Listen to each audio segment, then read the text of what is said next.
नमस्कार, मैं अश्विनी कुमार। आज का मुद्दा में आपका स्वागत है। आज हम जिस मुद्दे पर, जिस बात पर चर्चा करेंगे वो कहीं ना कहीं हमारे एजुकेशन सिस्टम से जुड़ी है, कुछ सवाल भी खड़े करती है। तमाम मुद्दों पर चर्चा के लिए हमारे साथ होंगे हमारे न्यूज़ हेड प्रताप राव।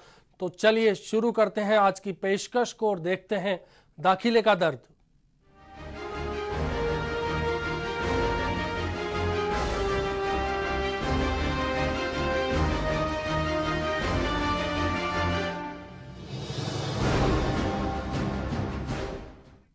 एक वक्त था जब शिक्षा या कहें एजुकेशन पाने में मुश्किल होती थी, लेकिन ये वो दौर है जब शिक्षा एक मौलिक अधिकार बन चुका है।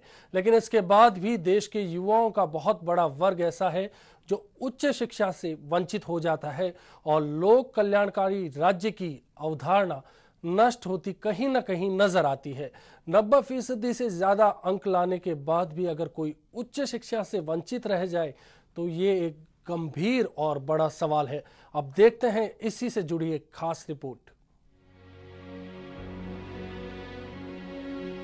फ्रांसीसी क्रांति के नेता दांते का मानना था कि रोटी के बाद शिक्षा मनुष्य के विकास के लिए सबसे ज्यादा जरूरी है। वास्तव में यह तथ्य बिल्कुल सही है कि मनुष्य का सर्वांगीण विकास करना है तो सभी को शिक्षा प्राप्त करने के अवसर मिलें। इसीलिए शिक्षा को मूल अधिकारों में भी जगह दी गई है। एक लोक कल्याणकारी राज्य का भी यह दायित्व है कि देश के हर नागरिक को शिक्षा के अवसर मिलें। लेकिन आज के दौर में अगर देश की शिक्षा की स्थिति को देखें तो विद्यार्थियों का एक बहुत बड़ा वर्ग ऐसा है जिसे उच्च शिक्षा प्राप्त करने के लिए कठिनाइयों का सामना करना पड़ रहा है। यूनिवर्सिटी में एडमिशन के लिए जो कट ऑफ मार्क्स की लिस्ट आ रही है वह ऐसी है कि लोग हैरान रह जाएं। 90% से ज्यादा अंक लाने के बाद भी स्टूडेंट्स का कॉलेजों में प्रवेश नहीं हो पा रहा है। एक बहुत बड़ी तादाद में विद्यार्थी शिक्षा प्राप्त करने के लिए भटक रहे हैं और शिक्षा प्राप्त करने से वंचित भी हो रहे हैं। दिल्ली यूनिवर्सिटी, बनारस विश्वविद्यालय, इलाहाबाद विश्वविद्यालय, राजस्थान विश्वविद्यालय, सभी जगह पर हालात शोचनीय हैं। दिल्ली विश्वविद्यालय में तो आलम ऐसा है कि 100% अंक लाने वाले विद्यार्थियों का भी दाखला नहीं हो पा रहा है।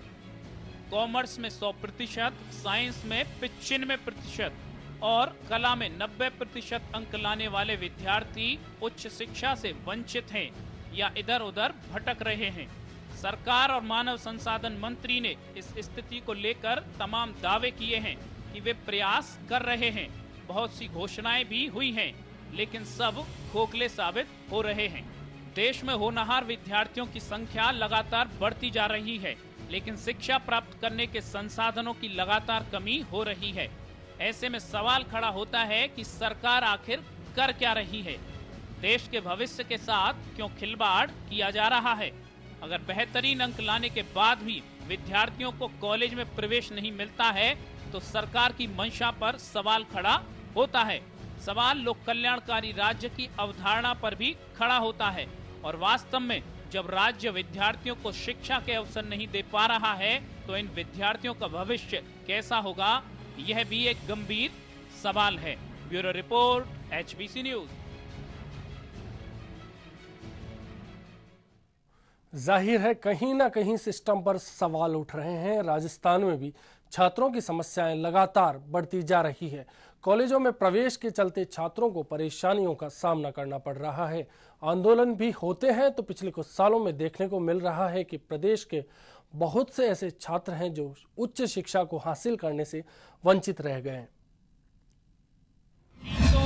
मेहनत की, रात को जाग जाग कर की पढ़ाई, अब नहीं मिल रहा है कॉलेजों में दाखिला। भविष्य को लेकर खड़े होने लगे हैं सवाल। इस तरह के हालात देश के सभी विश्वविद्यालयों और कॉलेजों में देखने को मिल रहे हैं। ठीक वैसे ही हालात राजस्थान में भी देखने को मिल रहे हैं। विद्यार्थियों की समस्याएं लगातार बढ़ती ही जा रही हैं। विद्यार्थियों को कॉलेजों में प्रवेश नहीं मिल पा रहा है। राजस्थान विश्वविद्यालय में पीजी प्रवेश परीक्षा कराए जाने को लेकर भी छात्र परेशानी में नजर आ रहे हैं। ऑनलाइन आवेदन के फॉर्म की हार्ड कॉपी जमा करने के लिए भी संघर्ष करना पड़ रहा है। ये केवल इस साल की बात नहीं है। हर साल बहुत से छात्र सरकारी कॉलेजों में प्रवेश से वंचित रह जाते हैं। इसके साथ ही अगर देखें तो राजस्थान विश्वविद्यालय में पीजी कोर्सेज में प्रवेश के लिए भी छात्रों को परेशानी का सामना करना पड़ रहा है। लगभग 38 विषयों में प्रवेश परीक्षा करवाई जाती है, लेकिन फिर भी बहुत से विद्यार्थी शिक्षा से वंचित रह जाते हैं। राज्य के दूसरे कॉलेजों में और जिलों में स्थित सरकारी कॉलेजों में भी बहुत से विद्यार्थी शिक्षा से वंचित रह जाते हैं, जिस कारण उनको प्राइवेट कॉलेजों में दाखिला लेना पड़ता है और मोटी फीस चुकानी पड़ती है। विद्यार्थी प्रवेश परीक्षा के मापदंडों से भी परिचित नहीं होते हैं। बजट सत्र में राज्य सरकार द्वारा 5 नए विश्वविद्यालय खोलने की घोषणा की थी, लेकिन अभी तक विश्वविद्यालय नहीं खुले हैं। उच्च शिक्षा प्राप्त करने के लिए विद्यार्थियों को लगातार परेशानी का सामना करना पड़ रहा है। वास्तव में अगर देखें तो विद्यार्थियों के भविष्य के साथ खिलवाड़ हो रहा है। Bureau report, HBC news. स्थितियां आपके सामने हैं, कहें कि हालात आप देख सकते हैं। उच्च शिक्षा के लिए कैसे जतन करने पड़ रहे हैं, जब ये आलम तब है जब आज शिक्षा को मौलिक अधिकार बना दिया गया है। हमारे साथ हैं हमारे न्यूज़ हेड प्रताप राव। प्रताप जी, शिक्षा को मौलिक अधिकार की श्रेणी में ला दिया गया है, लेकिन उच्च शिक्षा की बात करें तो स्ट्रगल लगातार जारी है। पहली बात तो अश्विनी ये है कि उच्च शिक्षा हमारे मौलिक अधिकारों में शामिल नहीं है। निश्चित तौर पे एक स्कूली शिक्षा तक जी मौलिक अधिकार में। दूसरी बड़ी बात यह है कि जिस शिक्षा की बात की जा रही है उसको लेकर कहीं भी समस्या नहीं है जी। समस्या इस बात की है कि हमें अच्छे कॉलेज में एडमिशन मिले। जिस तरह से पिछले कुछ सालों में जिस तरह से कुकुर मुत्तों की तरह कॉलेजों की भीड़ आ गई है, जिस तरह से वो कॉलेज खाली रह जाती हैं, उनकी सीट्स खाली रह जाती हैं, और दूसरी ओर प्रवेश की लंबी लंबी कतारें और लोग एडमिशन नहीं ले पाते हैं, तो ये दोनों बातें जाहिर करती हैं कि कहीं ना कहीं इम्बैलेंस होता जा रहा है, कहीं ना कहीं जो संतुलन है वो बिगड़ चुका है। हमारी जब गवर्नमेंट के रिकॉर्ड में आते तो पता लगता है कि 50,000 सीटें गवर्नमेंट ने इस साल बढ़ा दी है, लेकिन दूसरी ओर लगता है कि 50,000 विद्यार्थियों को एडमिशन नहीं मिल पाया। आखिर में ये सब कैसे हो रहा है? सबसे बड़ी बात ये है अश्विनी कि हमारे यहाँ शिक्षा को लेकर जो एक बाजारोवाद पनपा है, जो एक बाजारीकरण हुआ है, उसने इस सारी व्यवस्था को भंग कर दिया है। सबसे बड़ी बात यह है कि लोग क्यों चाहते हैं कि सरकारी कॉलेजेस में ही या नामी कॉलेजेस में ही क्यों प्रवेश लिया जाए। पहली बात तो यह है कि उन नामी कॉलेजों के माध्यम से जाने वाले लोगों की मार्केट में अच्छी वैल्यू है। दूसरी बात, वहाँ पढ़ाई भी अच्छी होती है, तो वहाँ की ब्रांड इमेज भी है। बिल्कुल। लेकिन करें जहां तक सरकारी कॉलेज और यूनिवर्सिटीज की बात, उनके हालात भी उन प्राइवेट कॉलेजेस की तरह हैं। बिल्डिंगें बहुत बड़ी बड़ी हैं, मोटी तनख्वाह पाने वाले लेक्चरर, डीन और प्रोफेसर्स हैं, लेकिन क्लासें लगती नहीं हैं। प्राइवेट कॉलेजों में ये सब कुछ नहीं है, इसलिए क्लासें लगती नहीं है। यानी हालात जब कुल मिलाकर नजर आते हैं तो दोनों में क्लास लगती नहीं है। एक और क्लास लगती नहीं है, लेकिन इमेज है, लेकिन इमेज है, पैसा कम देना पड़ता है। दूसरी ओर पैसा भी ज्यादा देना पड़ता है, ब्रांड भी नहीं है। तो असलियत में समस्या ये है अश्विनी कि हमारे रिकॉर्ड में के अनुसार काफी सीटों की व्यवस्था है, सबके एडमिशन्स हो जाएं, लेकिन संतुलन कायम नहीं है। कहीं भी सरकारी तंत्र इस बात की ओर ध्यान नहीं दे रहा कि जिन लोगों ने कॉलेज खोले हैं क्या वो उस स्टैंडर्ड पे खड़े उतर रहे हैं, क्या यूजीसी के नॉर्म्स को माना जा रहा है, क्या जिन कुकुर मुत्तों की तरह जो कॉलेज उग आए हैं जगह जगह, गली गली, कूचे कूचे में, क्या वो उन नॉर्म्स को अपना रहे हैं, क्या जिन जो लेक्चरर्स को रिकॉर्ड में दिखाया जा रहा है वो पढ़ा रहे हैं, और जो लेक्चरर्स पढ़ा रहे हैं क्या वो एलिजिबल हैं, जो एलिजिबल हैं क्या वो उतने योग्य हैं। ये सारी की सारी बातें जब आती हैं तो पता चलता है कि शिक्षा रसातल की ओर जा रही है।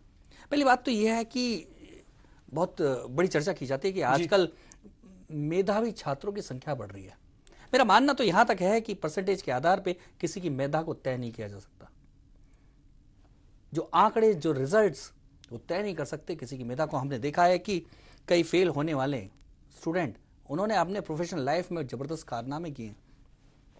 मेधा किसी अंकों से जुड़ी हुई नहीं है, और जिस तरह से उन अंकों के आधार पर एडमिशन हो रहे हैं वो भी बड़े सवालिया निशान खड़े करते हैं कि आखिर में किसी पर्टिकुलर समय में वो अंक लेने बिल्कुल वाले, अंक जुटाने वाले छात्र चाहिए किसी इंस्टीट्यूट को, या वास्तव में रियल मेधावी छात्र चाहिए? अब टक्कर इस बात की है कि आखिर में मेधा का सम्मान कैसे हो, मेधा और योग्य लोगों को और आगे कैसे बढ़ाया जाए।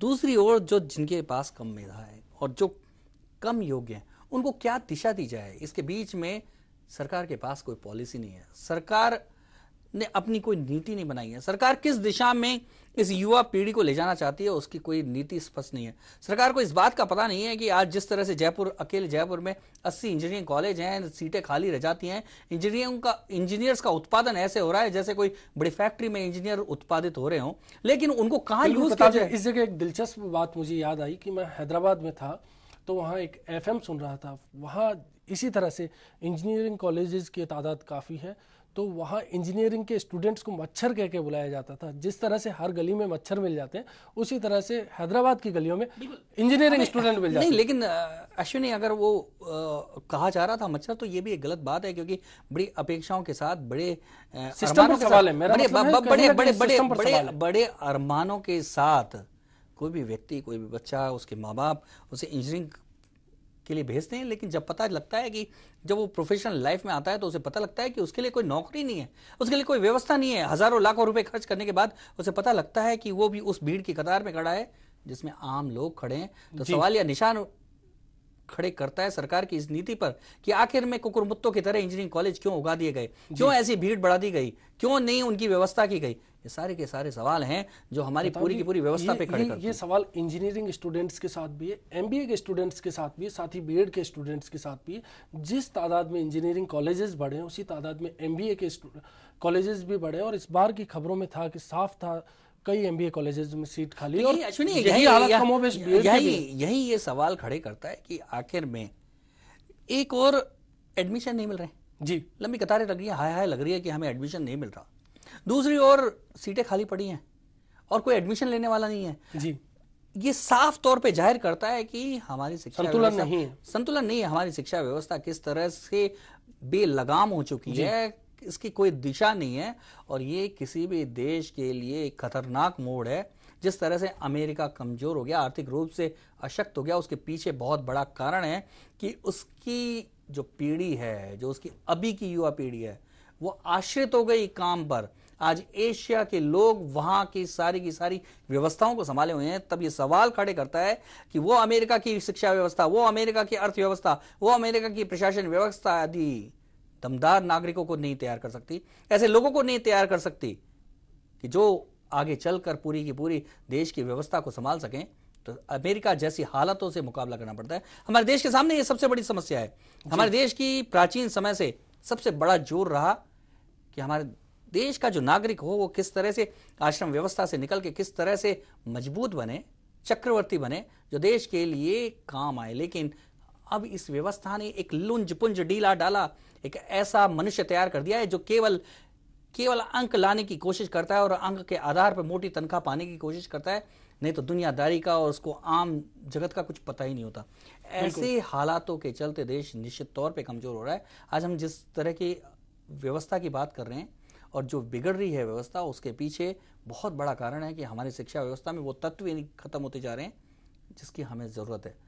कुल मिलाकर अश्विनी, ये सवाल खड़े करता है कि हम शिक्षा के रूप में न तो संगठित हैं, न व्यवस्थित हैं, न कोई नीति है, न अनीति है। कुल मिलाकर भगवान भरोसे है।